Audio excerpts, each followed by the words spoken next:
Hey crafters, welcome back to my channel. I'm Kelly Wicker and I'm so excited to have you here today. Today we're diving right into the holiday spirit with the cozy festive Christmas card project. I'll guide you through some fun techniques with special touches to bring a little extra cheer to your cards this season. So settle in and let's get crafting. Alright y'all, today's card project is all about creating a stunning Christmas card that's packed with festive cheer and holiday magic. As a Spellbinders affiliate, I'll have all the links listed below, and when you shop through them, you're helping support me and my channel, so thank you for keeping the creativity flowing.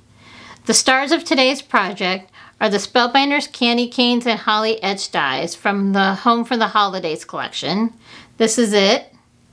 And then you'll need the Simon Hurley's Candy Stripes background. This one is not on the Spellbinders website anymore, but I did find it on Amazon, and so I will have my affiliate link there listed below in the description box from Amazon. And then you will need the Spellbinders Wonderful Winter Sentiments. This is a hot foil plate. So together these elements create the perfect classic Christmas card. I'll take you through each step to show you how these pieces come together, and I'll also reveal a few extra touches along the way to make this card truly shine. Grab your cocoa, settle in, and let's dive into some holiday crafting magic. Before we dive in, I wanted to give you a sneak peek at the beautiful Christmas card we're making in today's video. Here it is. Isn't it really pretty? It's full of festive charms, and I can't wait to show you all the details that bring it to life. Let's jump right in and get started, y'all. I grabbed my Altenew double-sided adhesive sheet and my go-to Hammermill cardstock for today's inlay technique. With my trusty Spellbinders scissors, I cut both the cardstock and adhesive sheet in half so they fit perfectly into my Platinum 6 die cutting machine. Now that we've got everything cut in half, it's time to bring in the Spellbinders Platinum 6 die cutting machine and get started with the die cutting. Alright, now that part is done, it's time to go ahead and peel off the backing from the adhesive sheet and get the die cutting machine all set up. Let's get everything ready to bring this card to life. That's all set, so now we're ready to bring out the Candy Stripes background die and get it lined up perfectly on the universal plate system. Let's get everything in place and start the die cutting magic. We'll place the adhesive sheet down onto the plate system with the pretty side facing up, then position the outline die on top to cut out our card panel. Following the instructions on the universal plate system, we'll run it through to get the perfect cut. Now that the die is all set, we're going to place it carefully on top of the adhesive sheet we just prepared, making sure everything is lined up just right. Then we'll run it through the machine to get a clean, precise cut. This step will give us the perfect base for our inlay technique, making sure all those little details come out just as we want them. We're running it through and now our base is ready to go. Using the adhesive sheet for this inlay technique just makes so much more sense than liquid glue. When I was practicing this card technique earlier, I first tried it with liquid glue, and well, that was a bit tedious. So if you're doing an inlay like this, definitely give the adhesive sheet a try. It makes everything so much easier and cleaner. Now we're bringing in both the outline die and the stripes die to cut out those perfect stripes. We'll carefully line up the dies on the Hammermill cardstock, making sure everything is positioned just right. Then we'll run it through the machine. This step is what brings those crisp, clean stripes to life, really making this inlay technique pop. Alright, let's go ahead and run this through the die cut machine and see what we get. I always love this part. There's something so satisfying about seeing those clean cuts come together. With this inlay technique, each piece really starts to shine, and I'm excited to check out the results and see how it all lines up.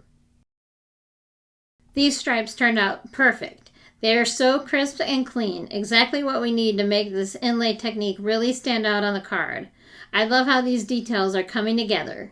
I'm getting out some pattern paper from Holtz.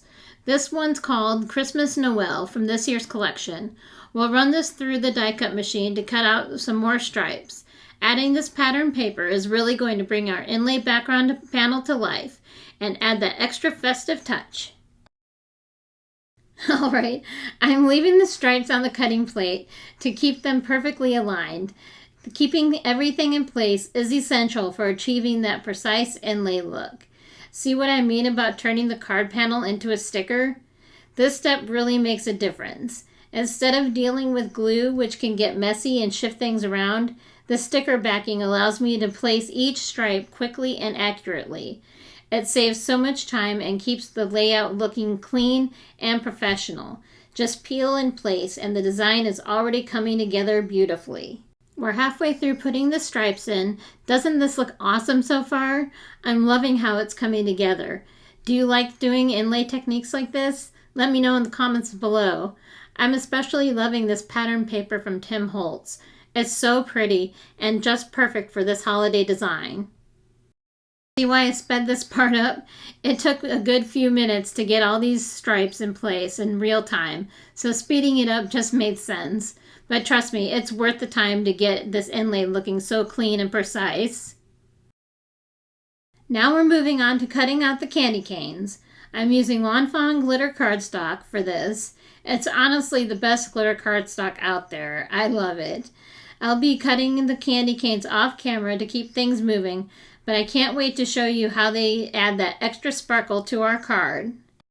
Here I am just using my embellishment tool to carefully poke out the die cuts. Keeping them in place is super important because we have both a left and a right candy cane. So that's something to keep in mind as you're putting everything together. That way the candy canes match up just right. Alright, that was a bit tedious poking out all those little die cuts, but totally worth it to make sure everything is lined up just right. And look how nicely that glitter cardstock from Fawn cuts. So smooth. That was just one pass through with my Empress Mini. I'll have that cardstock linked below in the description box if you want to check it out. The nice thing about these candy canes is that they have these helpful little notches to show exactly where the red pieces line up, making it so much easier to piece everything together without any guesswork. I'm going to speed this part up a bit to keep things moving, and I'll add some Christmas music for a little holiday cheer as you watch me finish piecing these candy canes together. I think you'll love how they turn out.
Alright, I'll be honest, I had a bit of trouble with a few of these pieces. Sometimes they don't quite seem to fit where you expect, but after a little trial and error, I finally figured out where everything needed to go.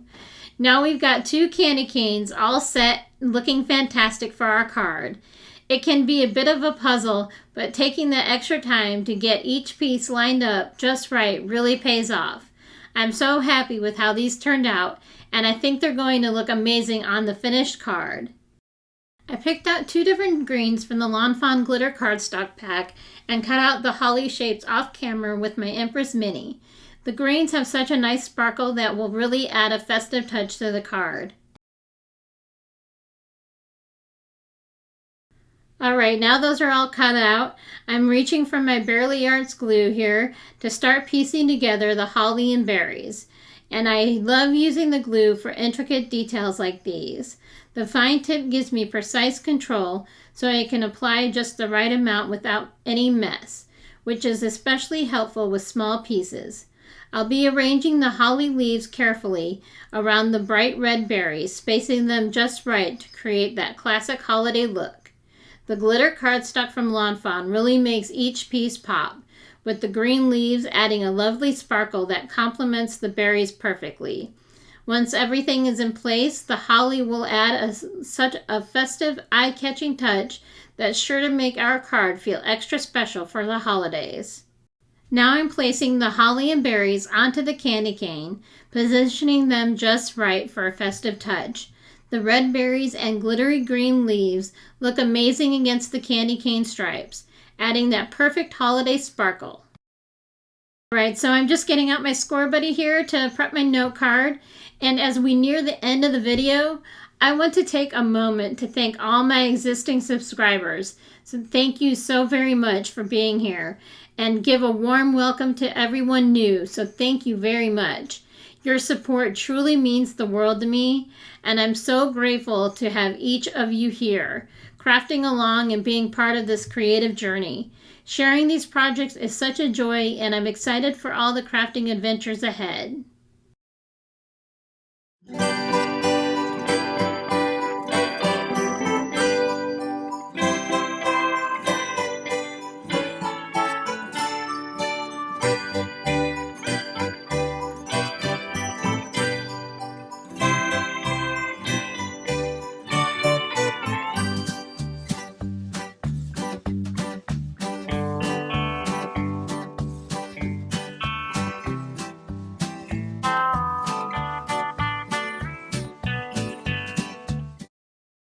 It's time to add the final touch to our card with some beautiful hot foiling for the sentiment. I'm using the wonderful winter sentiments from Hurley, which I absolutely love. These are fantastic because they come with a matching die, so no fussy cutting needed. That makes it quick and easy to get a clean professional look, which is perfect for these holiday cards. Alright, it's almost done. Ready to run through our die cutting machine here, removing it from the docking station. And check out that beautiful hot foiling we did. Doesn't that gold foil just shine? I love how it adds such a rich, festive touch to the card. It really brings everything together and makes the sentiment pop. There's just something about gold foil that feels so perfect for the holidays. Alright y'all, check these out. I love these sentiments, how they came out. So perfect.